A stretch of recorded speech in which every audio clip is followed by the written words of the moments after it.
Bonjour les amis. Alors, vous savez, moi, je suis un fan de football depuis petit, comme beaucoup d'Africains. J'adore le football. Donc, je regarde le football, même si avec le temps, je choisis les matchs, parce que avant, je regardais tout ce qui était football. Mais je suis un fan de football. Donc, je suis les gros championnats, les championnats anglais, le championnat espagnol. L'Italie n'est plus ce qu'il était. Le championnat n'est plus ce qu'il était avant.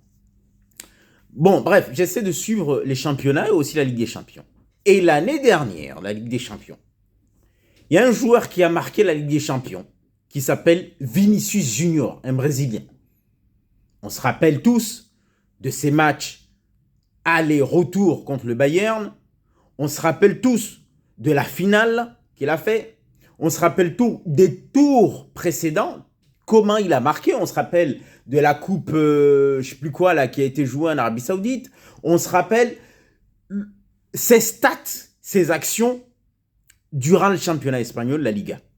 On a tous vu. OK? Non seulement il a des stats, mais il a été spectaculaire et décisif. C'est-à-dire que dans les matchs clés, il a été décisif. Hein? Ça me rappelle un certain Kaka quand il a gagné la Ligue des le Ballon d'Or. Son action contre Manchester United où il passe entre Evra et je ne sais plus quel défenseur. Donc Vinicius a réalisé les actions marquantes qui restent en mémoire pour quelqu'un qui doit gagner le Ballon d'Or. Ben oui, je suis désolé. Il a eu les actions qui marquent les esprits, qui permettent à un joueur de gagner le Ballon d'Or. Vinicius Junior, le Brésilien. En termes de buts, donc de stats, que ce soit en Ligue des Champions, que ce soit en championnat. D'accord? Il a été élu meilleur joueur de la Ligue des Champions. En championnat, il a marqué beaucoup de buts. On est d'accord à ce niveau-là. Et aussi, en termes d'actions spectaculaires. Donc, je le répète, des actions mémorables, des actions décisives. OK? Et donc, en termes de titres, il a quoi? Il a cette coupe qui a été jouée en Arabie Saoudite, je ne sais plus comment ils appellent cette coupe-là. Il a le championnat espagnol. Il a la Ligue des Champions. Et dans la même équipe, il y a un autre joueur qui s'appelle Jude Bellingham, qui a fait une saison extraordinaire pour un milieu de terrain.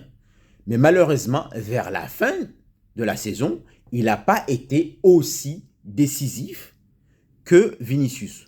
En termes de spectacle, ça, il ne peut pas atteindre Vinicius. Mais je parle comment dire, de joueurs décisifs. Donc, vers la fin, que ce soit la Ligue des Champions ou le championnat, il n'a pas été aussi spectaculaire et décisif que Vinicius. Donc, maintenant, on vient nous parler de la carrière internationale. Ah, la Copa América, Vinicius n'a pas été décisif avec le Brésil, alors que Rodri, celui qui va probablement gagner le Ballon d'Or, mais quel scandale! Le Ballon d'Or, apparemment, on le lui donne parce que il a gagné l'Euro. Mais j'ai envie de répondre, ok, il a gagné l'Euro, mais la Ligue des Champions, il l'a gagné. Donc chacun des deux a raté une compétition, en tout cas a raté un titre. Maintenant, il faut qu'on regarde l'aspect décisif et l'aspect spectaculaire. Et sur ces deux aspects, Vinicius massacre ce voleur de Rodri. Ce voleur de Rodri. Donc, mais je pense, et c'est là où je vais en arriver, je pense que, à la place de Vinicius, si c'était Jude Bellingham ou Kylian Mbappé, les deux là auraient gagné le Ballon d'Or. Avec le même sens du spectacle, avec les mêmes statistiques, avec les mêmes titres, comparés à Rodri, les deux, ils auraient gagné. Mbappé ou Jude Bellingham. Alors, pourquoi Vinicius ne gagne pas? Eh ben, tout simplement parce que Vinicius est noir et en plus, il est très noir avec les traits négroïdes. Il est trop noir, le nez est trop négroïde, il a la peau très foncée. En plus, vous rajoutez à cela le fait qu'il ouvre sa bouche pour dénoncer le racisme qui est en Europe et plus particulièrement en Espagne. Lui, il ne fait pas comme d'autres joueurs qui courbent l'échine, qui se disent, bon, de toute façon, je gagne des millions, je la ferme, je prends mes millions et puis je mène la belle vie. Lui, il dénonce le racisme d'une manière brutale. Il va à la confrontation et il ne se laisse pas faire. Donc, c'est l'esclave qui refuse de se taire. Et ça, il ne l'accepte pas. Et malheureusement, il y a toujours des Noirs qui viennent nous dire que oui, comment veux-tu que Vinicius gagne le Ballon d'Or alors qu'il n'est pas respectueux, il est toujours, il ouvre trop, il a le comportement. Voilà, le comportement, ça c'est quelque chose, c'est très, hein, il n'a pas l'œil, il ne sait pas se tenir. Mais non, il ouvre sa bouche pour dénoncer le racisme et il ne se laisse pas faire. Et ça, que ça soit les racistes ou beaucoup de Noirs qui ont été habitués à courber l'échine, ils ne supportent pas de voir leurs collègues qui ouvrent sa bouche ou un de leurs semblables qui ouvre sa bouche. C'est ce que Samuel Eto'o disait une fois. Il disait, tu sais, quand on est sur le terrain et qu'on dénonce le racisme, il y a toujours le petit Noir qui sera intelligent qui vient nous dire, quand on dit on va sortir du terrain, mais non, c'était pas aussi scandaleux que ça. C'est bon, tu peux laisser passer la petite banane qui a été jetée. Bon, c'est pas grave. Eh ben Vinicius, lui, il ne laisse pas passer la petite banane qu'on lui a jetée. Il dit, toi, il s'attaque même aux spectateurs racistes qui sont là. On lui dit, oui, mais il peut passer, il peut laisser passer, sinon il va envenimer. Eh ben moi, je le soutiens. Tu laisses pas passer. Et ça, on ne le lui pardonne pas.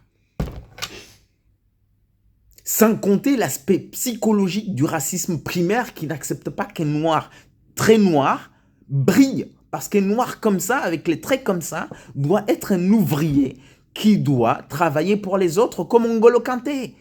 Hein?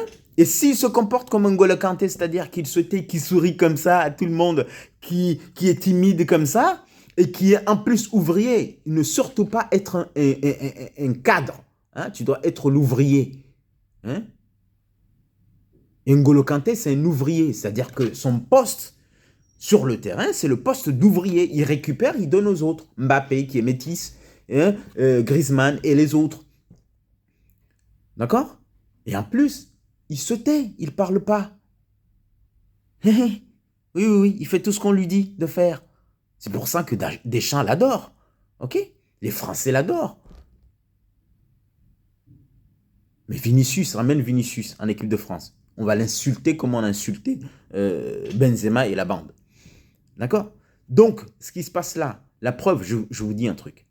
Quand vous regardez le monde journalistique, là, est-ce que vous avez déjà vu un journaliste noir aux traits négroïdes super noir? Jamais. À chaque fois qu'on prend un noir, il faut que ça soit un peu lissé, clair de peau, lisse. Barack Obama, même aux États-Unis, s'il était noir, tout noir charbon, il n'aurait pas été élu. Barack Obama. Il n'est pas noir, il est métis, Barack Obama.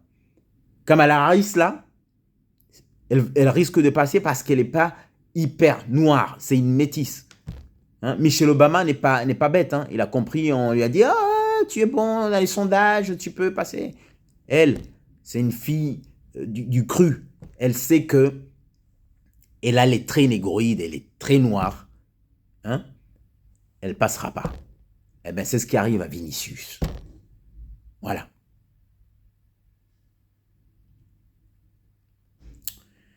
C'est un scandale. Donc, je voulais dénoncer ce racisme. Si effectivement Vinicius est privé du Ballon d'Or ce soir, c'est un scandale. Et il faut qu'on le dénonce. Ce n'est pas que tout le monde doit gagner le Ballon d'Or. Oui, on peut perdre, l'autre gagner. Tout le monde ne peut pas gagner le Ballon d'Or. Il faut qu'il y en ait un qui gagne. Mais sur ce coup-là, non, tout le monde est d'accord. Il y a tous les critères, titre, spectacularité, l'aspect décisif. Il a tout. Faut arrêter. C'est un scandale.